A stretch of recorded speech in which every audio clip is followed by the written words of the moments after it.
We're going to talk about fentanyl today. And because of that, you may be wondering why the title to this is Lincoln's Lobe.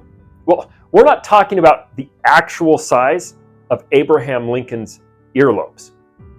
We're talking about the size of his earlobes on a penny.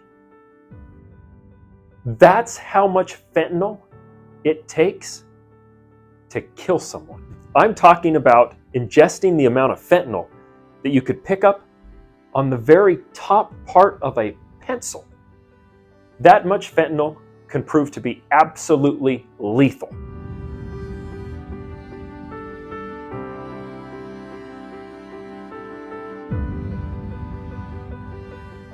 Fentanyl is the single deadliest drug threat our nation has ever encountered. We deal with this from rural to urban centers. And as a neurologist, as a stroke-trained vascular neurologist, a brain specialist, a medical expert, it is my duty to let you know about this.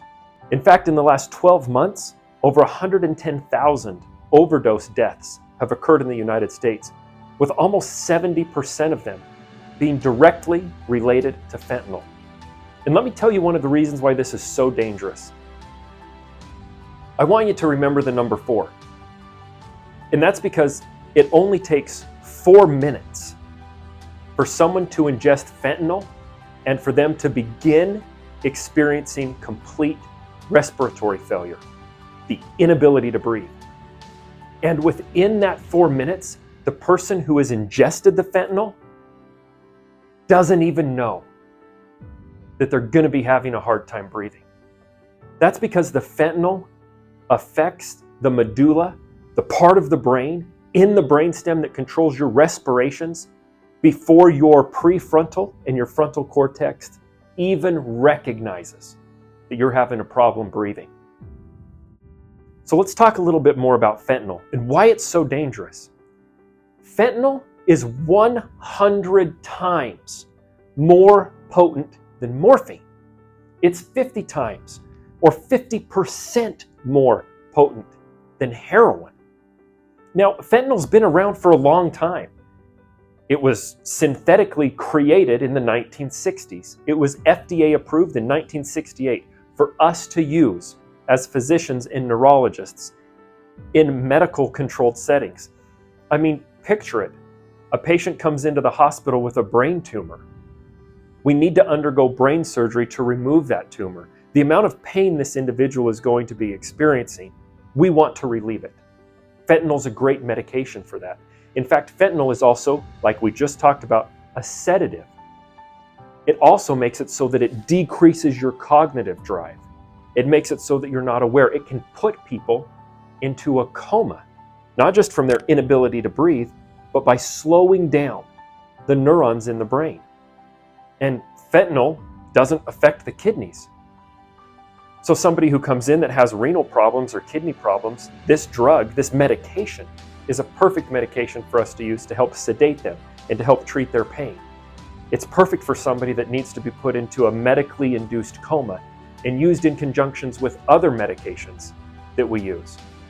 But used outside of this medical context, it is absolutely and utterly deadly. Fentanyl is not only used for sedation and pain relief, but it does have the side effect of respiratory depression that we've talked about. It affects many different organ systems in the body. It can affect your pupils. People who ingest or overdose on fentanyl have pupillary constriction, if we're lucky enough to see them in our emergency room. I say that because I don't see a lot of fentanyl overdoses in our emergency room, because most people who overdose over fentanyl never make it off their couch. Fentanyl can also cause confusion, dizziness, constipation, and we talked about death. So if this is the case, then why are people abusing fentanyl? Why are people addicted to opioids?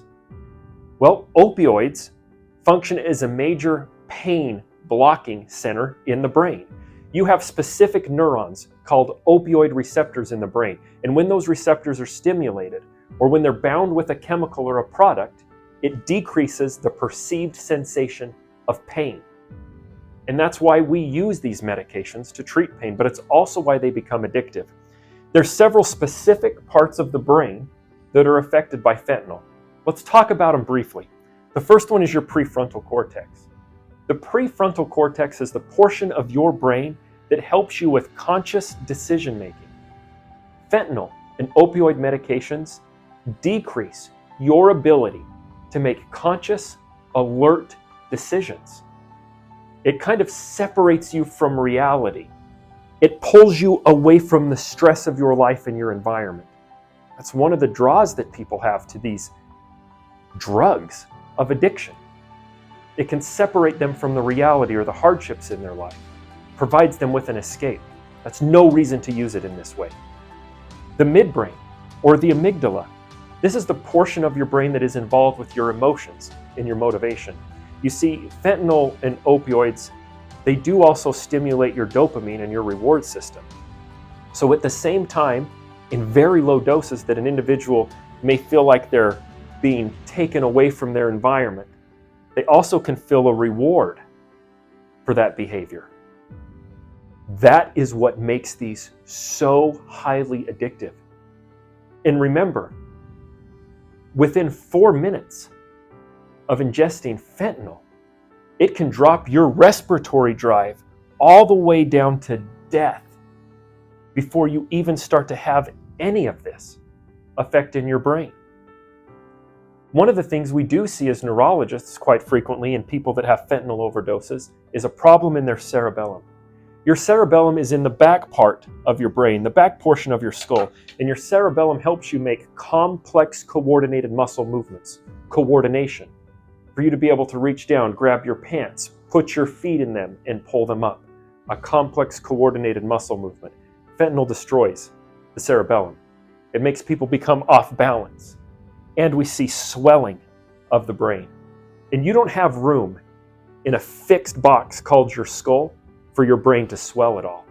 In fact, when swelling occurs in the cerebellum, it tends to take the bottom portion of the brain and the brainstem and push it out of the foramen magnum, or the little opening at the base of the skull, and it kills people. The other thing that fentanyl affects that we've talked about is the brainstem. It's there in the brainstem, in areas like the medulla, that fentanyl and other opioids cause respiratory depression and decrease and drop the heart rate. Fentanyl is the deadliest drug threat we have faced in the United States. So if you know somebody that's struggling with opioid addiction, and you probably do, I hope you watch this video. I hope you're able to share it with them. And I hope you're able to understand what they're going through. And I would plead with you to help them find help. Help them get into a treatment center. Help them overcome this addiction and change their life. You can be the agent of change that they need.